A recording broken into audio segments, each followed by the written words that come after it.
Hola, ¿qué tal? ¿Cómo están? Bienvenidas, bienvenidos a una emisión más de Nunca te han espantado. Yo soy Aida Chacón y hoy traemos con ustedes el programa que se titula Magia, Brujería y Poder. Hola, Marco, ¿cómo estás? Hola Ida, ¿cómo estás? Soy Marco Antonio Molina y bien, vamos a hablar de este tema. Si quieres, explico un poquito rápidamente para que entremos ya de lleno. Bien, vamos a hablar, quiero que aclaremos eso porque no se trata de confundir los asuntos y los temas de los que vamos a hablar aquí. No vamos a hablar tanto de creencias, de las creencias que tengan las personas en el poder, sí, porque vamos a hablar de las Ok. personas en el poder, sino de el uso de la magia o de la brujería para acceder al poder o para ejercer ese poder. Eso es de lo que vamos a hablar hoy. Entonces, bueno, quería hacer esa aclaración porque vamos a mencionar nombres, sí va a haber muchos chismes, vamos a mencionar nombres, ¿sí? Pero no se trata de decir simplemente tal persona cree en esto o tal persona cree en eso, ¿no? Que al final eso es una cuestión personal, ¿sí? Sino del uso que se ha hecho a lo largo de la historia, ¿sí? De las prácticas mágicas o la brujería, que ahorita no lo estamos distinguiendo así con precisión. Vamos a ver que hablamos de muchas prácticas y muchas creencias, pero que se ha usado eso o para acceder al poder, como decía yo, o para ejercer ese poder, ¿sí? Ok. Y esto empieza a partir de, bueno, nos acordamos en algún momento de el caso de Haití con los Duvalier, con la dictadura de los Duvalier, ¿no? Papá Doc y Baby Doc. Entonces, bueno, de ahí es de donde surge el tema, pero obviamente ya teníamos información sobre otros casos, investigamos un poco más y fueron saliendo más casos y bueno. Entonces, a grandes rasgos es de lo que va a tratar hoy el programa. No sé si tú quieres comenzar con algo, Aida. Pues igual podríamos comenzar con un breve contexto acerca de el primer caso que vamos a revisar sobre magia, brujería y poder, justamente, que es el caso de Haití. Entonces, yo creo que es importante cómo situar cuándo es o en qué periodo es cuando más podemos encontrar tanto información como estas supuestas evidencias acerca de el uso de la magia para conservar el poder. Y algo general que, por ejemplo, se conecta con mucha tradición literaria, ¿no? Y con un conflicto político. O sea, por ejemplo, cuando estaban los Duvalier, cuando está Papá Doc, justamente, hay un movimiento de el Partido Comunista de Haití, y varios de ellos son torturados, encarcelados y asesinados por el régimen de Duvalier.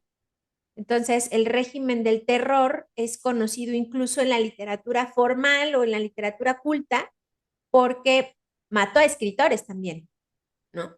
Y bueno, yo creo que bueno, en este caso vamos a hablar de, como ya mencionaba Marco hace un rato, de Papá Doc y Baby Doc, quienes estuvieron en el poder en un largo periodo, que fue la dictadura más sangrienta incluso de Haití, teniendo en cuenta que ha tenido como un proceso bastante convulso en cuanto a la política del país, pero estos periodos se caracterizan por ser regímenes totalitarios que abusaron muchísimo del poder, que tuvieron mucha controversia, ¿no? Por las prácticas igual represivas, las matanzas, el encarcelamiento, la tortura y demás de muchísima gente que no estaba de acuerdo con sus prácticas políticas, ¿no? Entonces, mucho de cómo fue que duraron tanto en el poder que incluso Papá Doc tuvo, lo podemos llamar osadía, de heredar el poder a Baby Doc. Bueno, pues tiene que ver, o la explicación que podemos encontrar en algunos documentos es la práctica del vudú. Y pensamos también en otro caso que a lo mejor no vamos a abordar tanto, dado que no hay tanta documentación, pero creo que sí es importante mencionar que por ahí hay también algo más que buscar, Porque Leónidas Trujillo, un dictador que estuvo más o menos en el mismo periodo de la dictadura de Duvalier, tenía un convenio con Papadoc para evitar cualquier tipo de actividad subversiva cada uno en sus territorios que pudieran poner en peligro su estadía en el poder. Entonces, Trujillo, por supuesto que también con sus prácticas represivas, tenía muy controlada cualquier conato de subversión, ¿no? Por ejemplo, cualquier organización política, civil y demás que tuviera como fin cuestionar el poder en ese momento, eh, que fuera para él, en este caso era para él, o que tuviera que ver con organización para derrocar a François Duval. Entonces, creo que es importante mencionarlo porque aunque hay más información acerca de estas prácticas mágico-religiosas en Haití, debe haber también por ahí algo más que encontrar sobre Rafael Trujillo y su permanencia en el poder de 30 años también.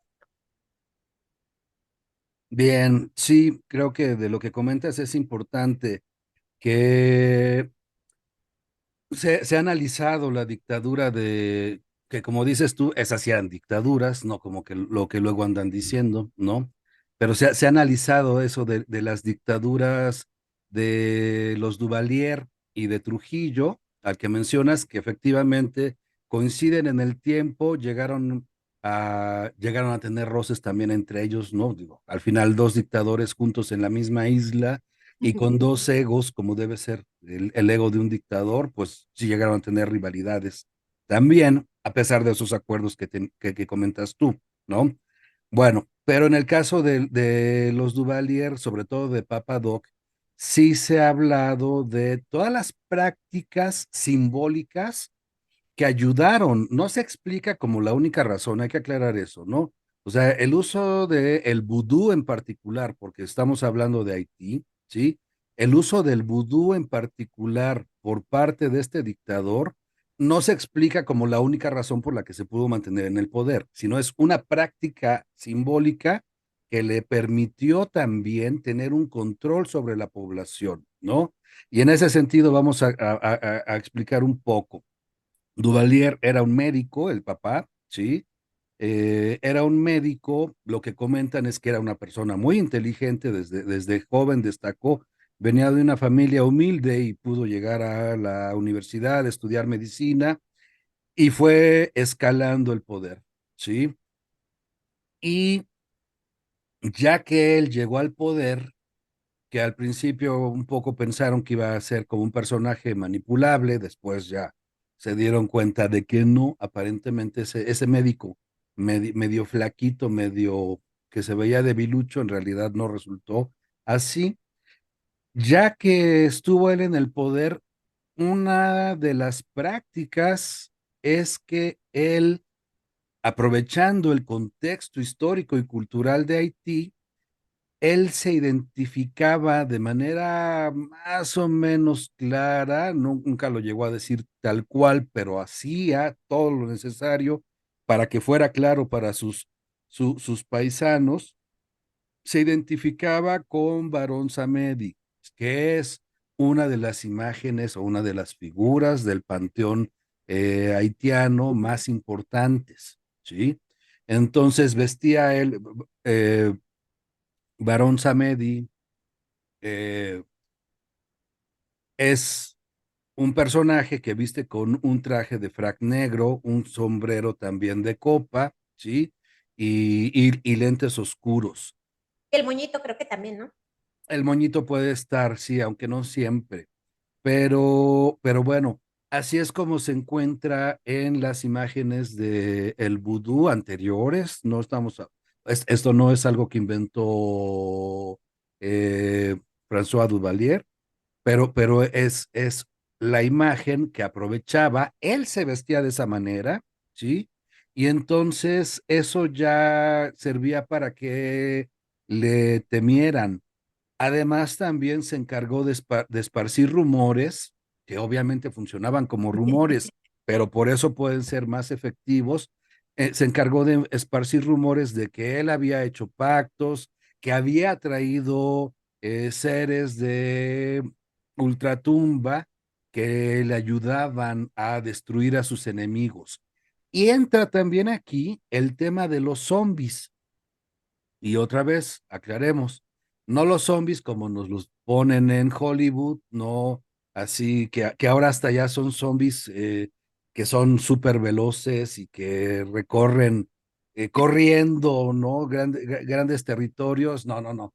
Esto es el zombie, la idea que se tiene es del zombie haitiano, que por cierto podemos hablar ahorita de lo que son esos zombies. Yo creo que vale la pena que nos detengamos un poco en eso, aunque no lo voy a hacer ahorita, simplemente voy a decir, se supone que Duvalier tenía un ejército de zombies que lo ayudaban a mantener el poder y que tenía él un grupo armado que eran los Tontón Macuts, que era un ejército paramilitar porque no era legalmente un ejército, se supone que eran voluntarios, pero esos voluntarios, entre comillas, eran los que se encargaban, era el brazo armado, los que se encargaban de todas las matanzas que se hicieron durante esa dictadura, desaparecían gente, la mataban, la torturaban, la secuestraban, o sea, todo lo que hacen en las dictaduras, pero también existía el rumor de que ese ejército, esos tontón macuts,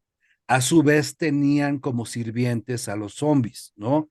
Entonces, se pensaba que muchos de los desaparecidos durante la dictadura los habían convertido en zombies y que, bueno, estaban al servicio de el dictador y de su ejército. Entonces, esta idea se alimentó mucho desde el poder. Por eso decía yo que es el uso de esta magia, del miedo que provoca, en este caso en particular de las prácticas de vudú, ¿sí? Es lo que se usaba para mantenerse en el poder. Entonces, bueno, es eso de lo que estamos hablando y es como lo que está más documentado en cuanto al caso de Haití, ¿sí? No sé si quieres comentar, dime. Sí, justamente hay dos cosas que quiero comentar y yo creo que una es, a pesar de que funcionaba como rumor el hecho de que él tenía pactos o que traía gente, bueno, o seres de ultratumba, no gente de ultratumba, seres de ultratumba, lo que también es un hecho es que él oficializa el vudú como la religión en Haití.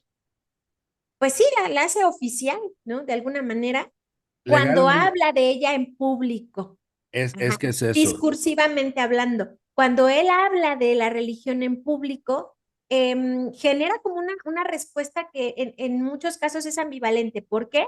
Porque a pesar de ser una práctica que en algún tiempo y durante algunos periodos fue perseguida o que intentaron erradicar el vudú en varias ocasiones, lo cierto es que discursivamente estaba apoyada en el poder. Entonces, la gente siempre ha tenido este sistema de creencias por esto, ¿no? Porque nunca ha sido erradicado, independientemente de que tenga o no, porque no tendría por qué ser erradicado este sistema religioso.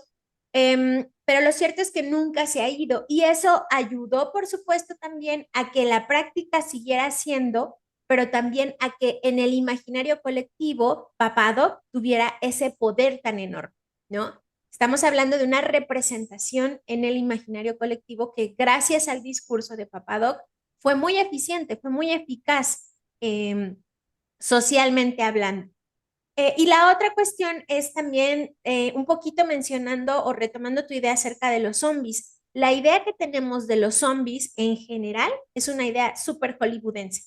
No tiene que ver con el zombie haitiano y no tiene que ver con los principios del zombie haitiano. En todo caso, en México yo me atrevería a comparar un poco, con sus reservas, cómo funciona o cómo es el zombie haitiano con la gente que es embrujada con Toloache. Eso es Exacto. una relación más cercana que la relación del zombie haitiano con el zombie hollywoodense. Entonces, si queremos tender como estas similitudes para poder comprender un poco mejor, tendríamos que, en todo caso, compararlo con el Toloache en México. Exacto, es muy pertinente lo que comentas, porque sí, efectivamente, no es la imagen de los zombies que comen cerebros y que persiguen gente y que decía yo, ya en algunas series y películas son hasta más veloces que un ser humano, ¿no? Y un Vivo, chita. normal, ¿sí? Sí. Ajá, sí, pensando en estas películas, por ejemplo, de Mila Jovovich, que los zombies no nada más son rapidísimos, además saben artes marciales y hacen un montón de cosas, bueno, no, ¿Hablamos de Resident Evil? exactamente. No, no, no. No, lo que es cierto, y si quieres aquí explico un poco esa parte de cómo funcionan o cómo es, porque, porque sí está documentado también que sí hay una práctica en la que se convierte a la gente en zombie, ¿sí? Y se sabe más o menos cómo se hace eso, eso está documentado. Entonces, si quieres, hablamos ahorita un poco de eso, de esa parte. Incluso hay una investigadora o es investigador que habla de diferentes tipos de zombies, dice en su clasificación. Entonces, uno de esos es el zombie, lo llama así zombie tóxico, que tiene que ver con lo que estás mencionando.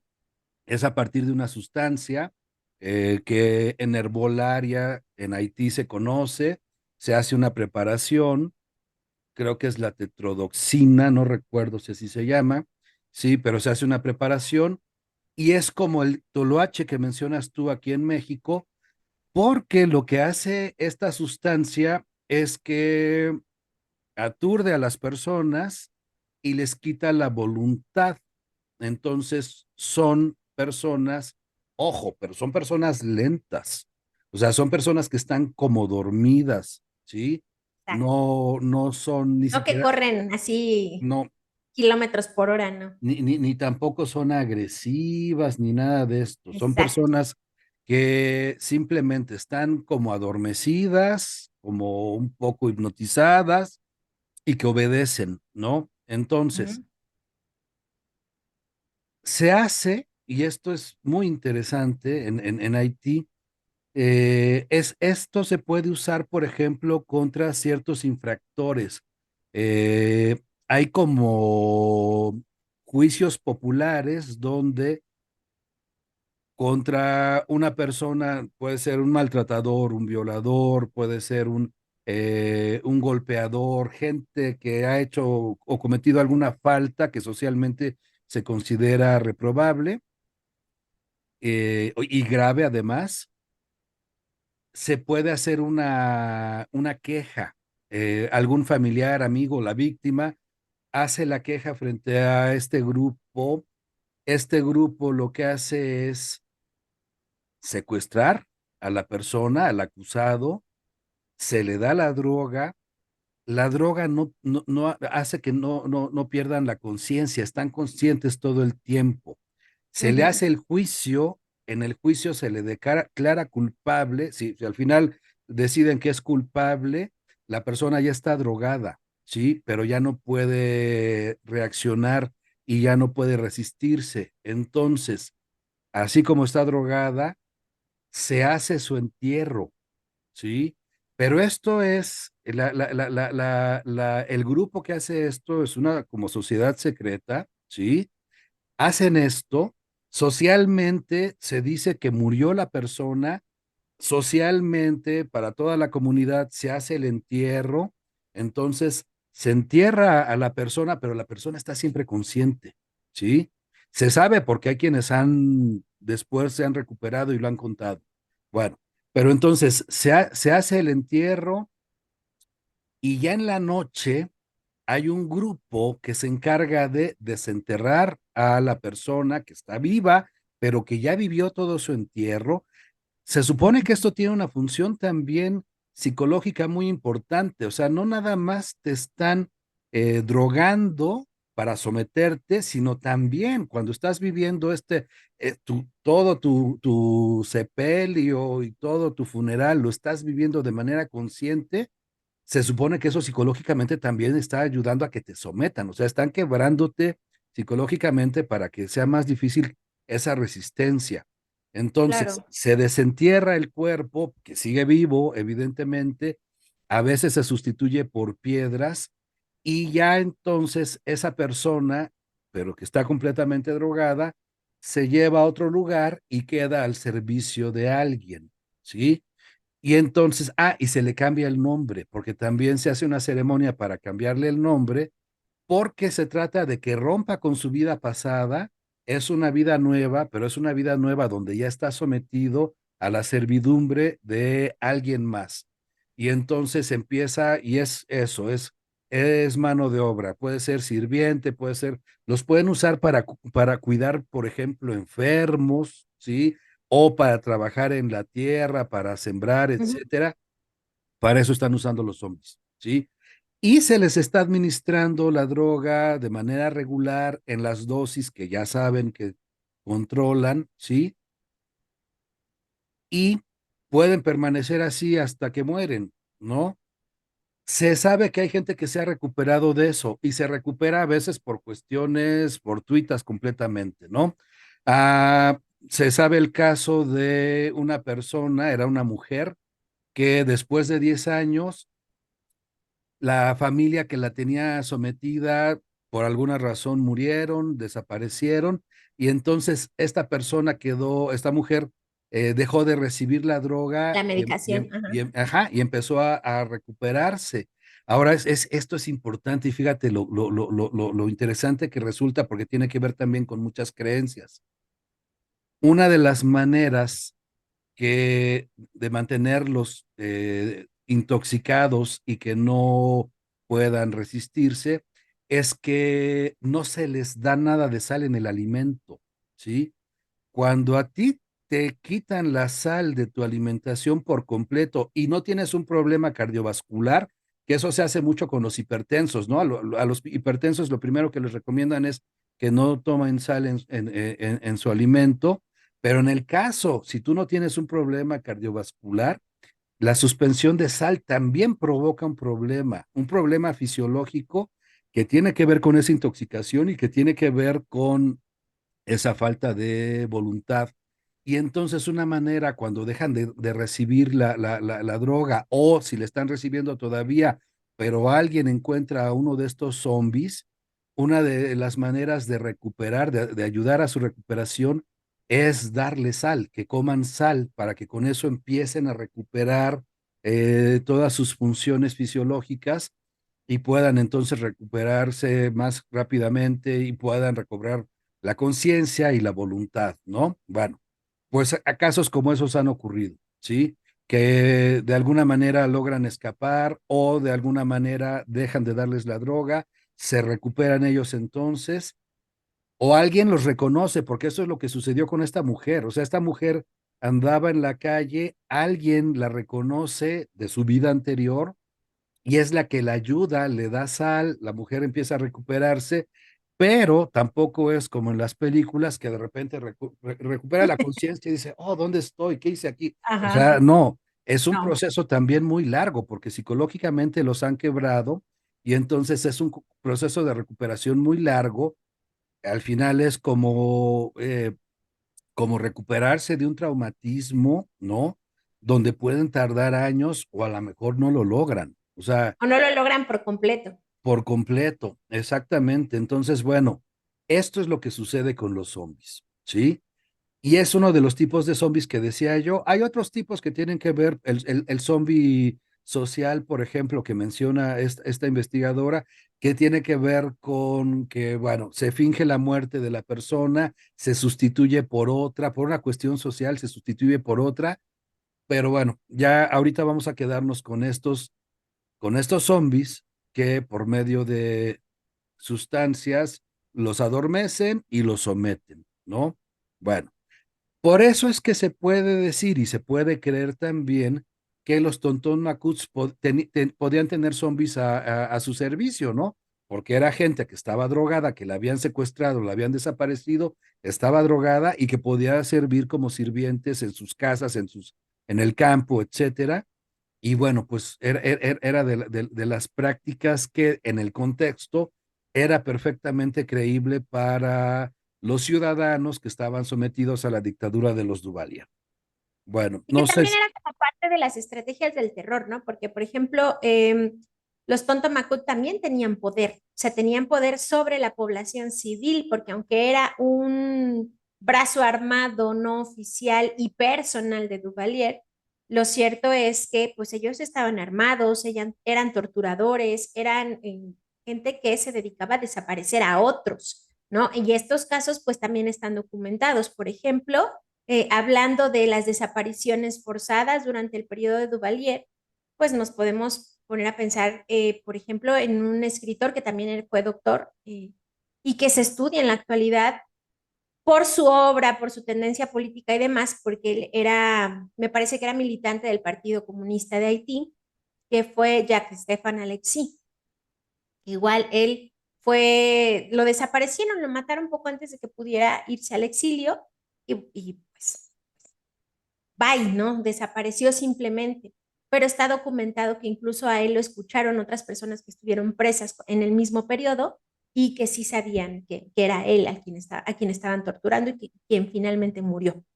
Y por ejemplo, también tenemos, esto se ha colado también a la literatura, ¿no? La literatura, como llamarla culta, ¿no? De alguna manera, la literatura culta de Haití.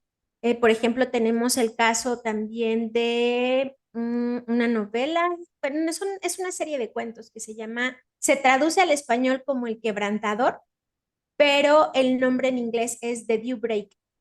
Y este son unos relatos de una escritora haitiana que se llama Edwin Tanticat, que fue escrita además en inglés, no fue escrita en francés ni en creol.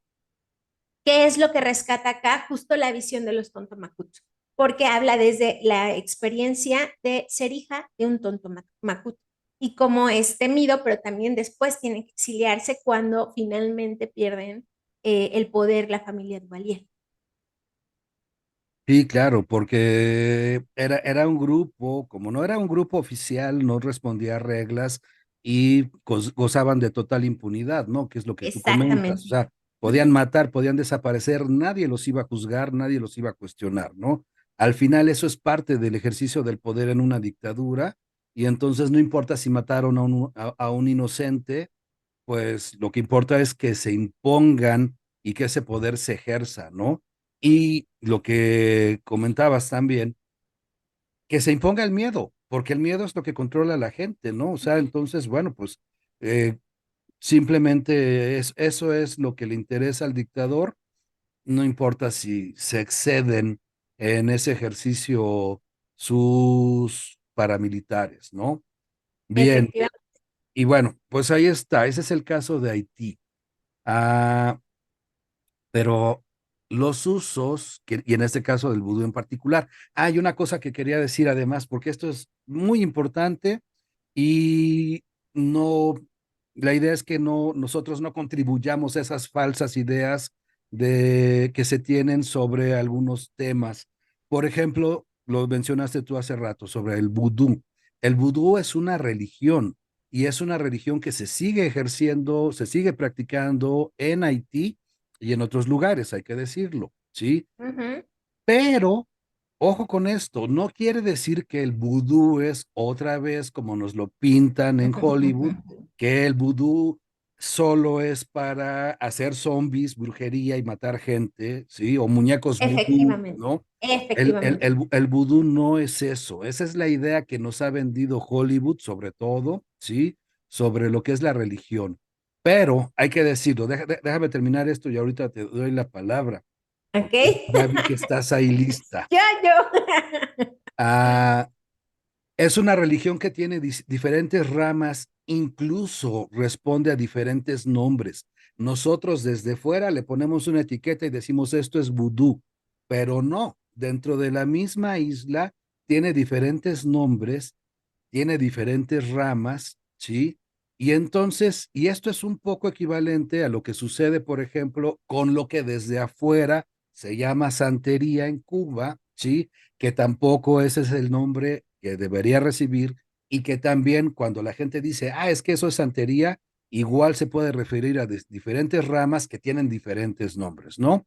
Bueno, Y entonces, diferentes prácticas, ¿no? También. sí, y, no, y que se basan en diferentes sistemas, además, ¿no? Ujú. Porque hay lo mismo en lo que se llama santería que lo que se llama vudú, hay prácticas que tienen que ver más con el trabajo, por ejemplo, con los muertos, con los espíritus de los muertos.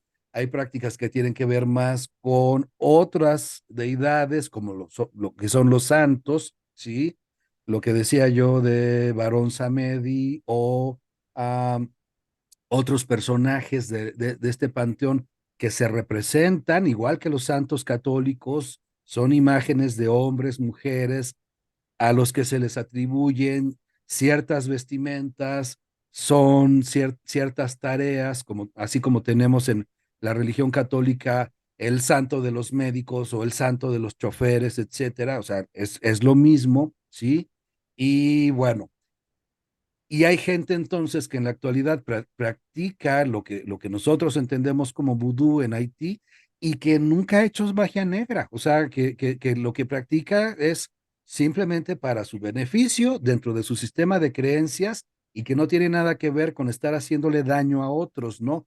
Que es un poco lo que se entiende la diferencia entre la magia blanca y la magia negra, ¿no? La magia blanca, y aquí pueden entrar cosas tan diferentes como el vudú, la santería o, por ejemplo, la religión Wicca. La magia blanca, pues es simplemente hacer una serie de rituales y de prácticas para beneficio de uno mismo. Y la otra parte, que es la magia negra, donde ya se están haciendo igual prácticas rituales, donde se busca dañar a alguien más, ¿no? Entonces, bueno, Efectivamente. todo ese mosaico lo tenemos tanto dentro del vudú, como dentro de lo que llamamos santería, como dentro de otras prácticas también que en otras regiones del mundo se realizan. Entonces, bueno, eso es lo que quería aclarar sobre el vudú para que no estemos con esa idea eh, Que muy vudú es estereotipada. sinónimo de brujería mala, ¿no? Sí, muy estereotipada y Sí. muy hollywoodense, ¿no? Bueno, ahora sí Totalmente, te doy la palabra. totalmente. Es que ahorita que estabas hablando de esos estereotipos hollywoodenses, me acordé de una película infantil de La princesa y el sapo, donde se está hablando de de una región en Estados Unidos, que es Nueva Orleans, que también está muy influida por la presencia de distintas religiones afrodescendientes, ¿no? También. Y una de ellas es el vudú. Específicamente en esa película vemos a un hechicero que hace vudú, pero es para someter a alguien más, para suplantar a alguien más. O sea, es el malo, es el villano de la película, pero se asocia directamente la relación vudú con prácticas que son negativas, que dañan a otros, etcétera, etcétera, y no es así. Esto también lo podemos entender fácilmente pensando en las prácticas mágicas que hay en México también, ¿no? Hay brujerías, pensemos en los danzantes que están en el Zócalo, que hacen una limpia ¿qué es? Copal, una de estas cosas, y ramas y algunas hierbas y demás, pero eso no hace nada malo. Ruda, romero, Ruda, albahaca, remera, albahaca, según, exacto. Un según lo que huevo, ¿no? estés Ajá, buscando, huevo, exactamente. exacto, Luego te doy las exacto. recetas. Bueno, está bien. Ok, entonces ahí tenemos también una serie de prácticas que están arraigadas en la cultura, que son parte de la identidad en México y que no necesariamente están ligadas a algo que sea para dañar a otros, ¿no? Tiene que ver con estar bien, que la persona que los practique sea para estar bien, para tener mejor suerte, no sea cosas por el estilo. Estaba también pensando un poco en que hay casos, no solamente documentados en Haití. Y otra de las cuestiones que me gustaría mencionar ahorita es que, como dato curioso, igual como de estos chismes que estábamos diciendo, François Duvalier también se jactaba de haber mandado matar a Kennedy a través de estas deidades, ¿no? Es otra de las cosas que hacían también dentro del discurso que fuera más temido por la población haitiana.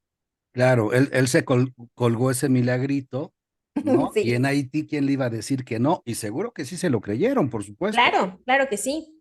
Mucha gente habrá creído y mucha gente habrá dicho, híjole, mejor ni le movemos, ¿no? Al final es eso, mejor ni le movemos. Porque pensamos que también su gobierno pues tenía como todos estos niveles de dominio, ¿no? Por un lado, el discurso y su discurso del miedo, de la magia y del poder, y por el otro, la práctica del poder a través de los tontomacut, que allá no había nada de brujería, sino la práctica de la brutalidad. Y aquí te va un dato que ayudó. a que Duvalier dijera que él había matado a Kennedy, por ejemplo. Duvalier hacía las cosas importantes el día 22 de cada mes. Ganó las elecciones, tomó el poder y a Kennedy lo mataron un 22, ¿sí? Por eso es que él podía decir eso y la gente decía, hoy es 22, sí, sí, él lo mató, Exacto. ¿no? Por eso lo Sí, podía claro. creer.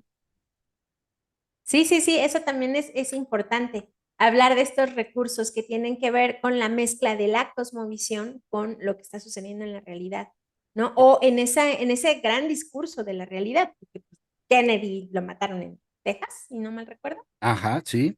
Y fue un Ujú. 22, no recuerdo el mes, pero fue un 22. Pero fue un 22. Eso sí lo recuerdo. Sí. Sí, pero esos recursos, como dices tú, que son detallitos a veces que parecen insignificantes, son los recursos que aprovechan los buenos magos, hay que decirlo, ¿eh? Pero no nos vamos a meter en eso, pero los buenos magos se adelantan y toman esos pequeños detalles y son los que les sirven también para hacer sus trucos. Pero bueno, Ok, vamos, bueno. vamos.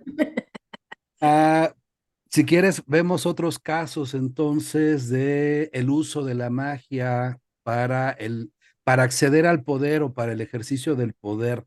No sé si quieres tú empezar con alguno de estos casos o comento yo.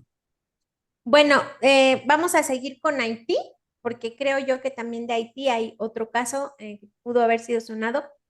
¿Qué es otra de las cosas que son sonadas? Que mucha de esta información también se la pueden encontrar en medios oficiales, o sea, en periódicos que documentan todo esto. Nuevamente, Ah, es otra de las cosas que pasan, pero se habló también de dopaje y de brujería en el Mundial del 74. hay otros mundiales, pero sí, a ver si quieres, Pero cuéntame ese del ese setenta caso. y cuatro es el que está incluso en páginas deportivas. Ese está en páginas deportivas.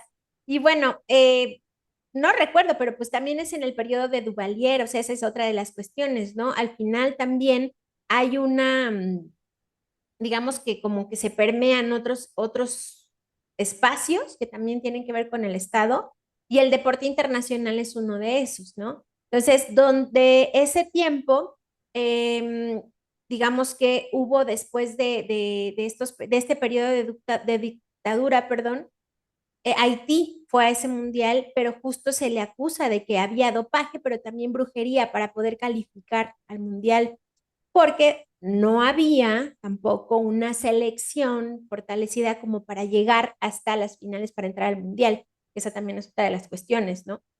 Que causó a lo mejor revuelo o fue como la intriga de cómo fue que Haití llegó al Mundial, justo porque era un país que no tenía un desarrollo en el soccer, digamos que muy fuerte, y de pronto llegó al Mundial, ¿no? Llegó a las semifinales, además. Además, ajá, y dentro del Mundial llegó a las semifinales, que eso era todavía para sorprenderse más. Un país sin selección, sin tradición deportiva en ese deporte y que calificara al Mundial y que después llegara hasta las semifinales, tiene una explicación más allá de lo real. Entonces hubo dos acusaciones, la primera de dopaje y la segunda de brujería. Sí, y bueno, en el Mundial de México 86 también se habló de eso, ¿no? Y igual en esas tantas maneras, vamos aquí a decirlo al revés, en esas tantas maneras de justificar la mediocridad de la selección mexicana, una de esas puede decir, ay, es que les están haciendo brujería, ¿no? Y me parece que incluso sí se llegó a encontrar algo enterrado en una de las canchas donde iban a jugar, ¿ves? Pero bueno, eso ya es justificar cosas que no se pueden justificar Y que por además otras se tiene razones. con que, pero además la selección mexicana, pues aquí ha tenido siempre a Catemaco. Si hubieran querido, hubieran contraatacado, ¿no? Digo, No, y se ha hecho, mira, ya nos desviamos, pero ahí está también.